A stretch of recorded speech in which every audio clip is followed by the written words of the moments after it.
बात करने जा रहे हैं एक ऐसे मुद्दे की जो न सिर्फ बिहार की सियासत को हिला रहा है बल्कि पूरे देश में हंगामा मचा रहा है। ये है वक्फ संशोधन बिल 2025 का मामला। कैसे डसेगा कौन, सब जानता हूं मैं, लेकिन किसी का खौफ कहां मानता हूं मैं। ये पंक्तियां नीतीश कुमार, चिराग पासवान, चंद्रबाबू नायडू, जयंत चौधरी और अजीत पवार पर बिल्कुल फिट बैठती है। इन नेताओं ने खुद को सेकुलर का मसीहा बताया, टोपियां पहनी, इफ्तार पार्टी दी, मगर जब वक्फ बिल की बारी आई तो ये सब बीजेपी के साथ खड़े हो गए। तो क्या अब मुसलमान इनसे मुंह फेर लेंगे? और क्या बिहार चुनाव में नीतीश की डूबती नाव पर उनका बेटा निशांत कुमार सवार हो पाएगा? चलिए इस सियासी ड्रामे को समझते हैं। अगर आपको ये पसंद आए तो लाइक करें, शेयर और सब्सक्राइब करना ना भूलें। पहले समझते हैं कि हुआ क्या। 2 अप्रैल 2025 को लोकसभा में वक्फ संशोधन बिल 2025 पेश हुआ। केंद्रीय अल्पसंख्यक कार्य मंत्री किरेन रिजिजू ने इसे पेश किया। 8 घंटे की लंबी बहस हुई जिसमें एनडीए और विपक्ष के बीच तीखी नोकझोंक देखने को मिली। आखिरकार बिल पास हो गया, 288 वोट पक्ष में, 232 खिलाफ। अब ये राज्यसभा में है और जल्द ही कानून बन सकता है। लेकिन सवाल ये है कि इस बिल में ऐसा क्या है जिसने हंगामा मचा रखा है। इस बिल का मकसद सरकार कहती है कि वक्फ बोर्ड में पारदर्शिता लाना और गरीब मुसलमानों को फायदा पहुंचाना। लेकिन विपक्ष और मुस्लिम संगठन इसे कुछ और ही नजरिए से देखते हैं। AIMIM चीफ असदुद्दीन ओवैसी ने संसद में कहा, ये बिल वक्फ बोर्ड को खत्म कर देगा, मस्जिदों, दरगाहों और कब्रिस्तानों पर खतरा है। ओवैसी ने संशोधन पेश किए, बिल को फाड़ने की कोशिश की, मगर एनडीए की संख्या के आगे उनकी एक न चली। जमीयत उलमाए हिंद ने इसे असंवैधानिक बताया, लेकिन सबसे चौंकाने वाली बात थी उन नेताओं का रुख जो सालों से सेकुलरिज्म का ढोल पीटते आए। अब बात करते हैं बिहार के सबसे चतुर सियासी खिलाड़ी नीतीश कुमार की। पिछले 20 साल से नीतीश बिहार में सत्ता में है, कभी बीजेपी के साथ, कभी महागठबंधन में, मगर हर बार कुर्सी उनके पास। उनकी छवि एक सेकुलर नेता की रही है। मुसलमानों और ईबीसी वोटों ने उन्हें हमेशा ताकत दी। पिछले महीने नीतीश ने पटना में इफ्तार पार्टी दी थी, टोपी पहनी, मौलानाओं से गले मिले, मगर क्या हुआ? मुस्लिम संगठनों ने इसका बहिष्कार कर दिया। क्यों? क्योंकि वक्फ बिल पर उनकी चुप्पी और फिर खुला समर्थन मुसलमानों को नागवार गुजरा। जदयू ने इस बिल का समर्थन किया। जदयू सांसद लल्लन सिंह ने लोकसभा में ऐसा भाषण दिया कि लगा वो बीजेपी के प्रवक्ता हैं। उन्होंने कहा, ये बिल मुसलमानों के खिलाफ नहीं, पारदर्शिता के लिए है, लेकिन मुस्लिम संगठन इसे नहीं मानते। जमीयत उलमाए हिंद ने साफ कहा, नीतीश, चिराग, नायडू जैसे नेता सत्ता के लिए मुसलमानों के हक पर चुप हैं। हम इनके किसी आयोजन में नहीं जाएंगे।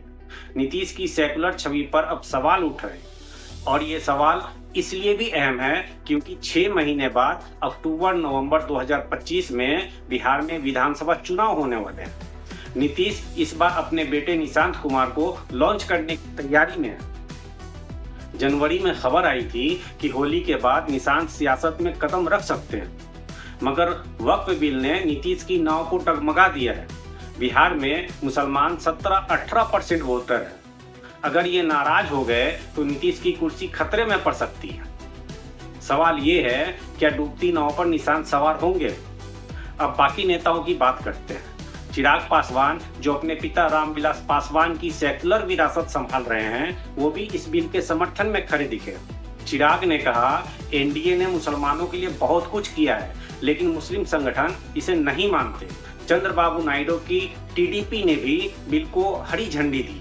नायडू कहते हैं कि वो वक्फ संपत्तियों की रक्षा करेंगे, मगर उनके समर्थन ने सवाल खड़े कर दिए। जयंत चौधरी और अजीत पवार भी इस कतार में शामिल हैं। AIMIM चीफ ओवैसी ने इन सब को ललकारा।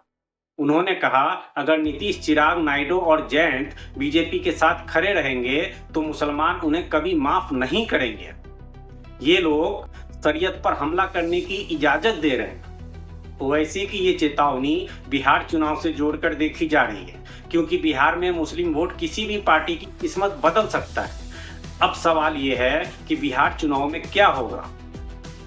नीतीश की जदयू को मुस्लिम और ईबीसी वोटों का साथ मिलता रहा है, मगर इस बार आरजेडी और तेजस्वी यादव मुस्लिम वोटों को साधने में आगे निकल गया। लालू यादव ने बीमार हालत में भी वक्फ बिल के खिलाफ प्रदर्शन में हिस्सा लिया। तेजस्वी ने विधानसभा में हंगामा किया और नीतीश से स्टैंड साफ करने को कहा। आरजेडी का माइंड समीकरण उनकी ताकत है। अगर वक्फ बिल का मुद्दा गर्म रहा तो मुस्लिम वोट महागठबंधन के पक्ष में जा सकता है। वहीं ओवैसी की एआईएमआईएम भी बिहार में दमखम दिखाने की तैयारी में है, खासकर सीमांचल इलाके में जहां मुस्लिम बहुल सीटें हैं। ओवैसी ने कहा, नीतीश और चिराग किस मुंह से मुसलमानों से वोट मांगेंगे।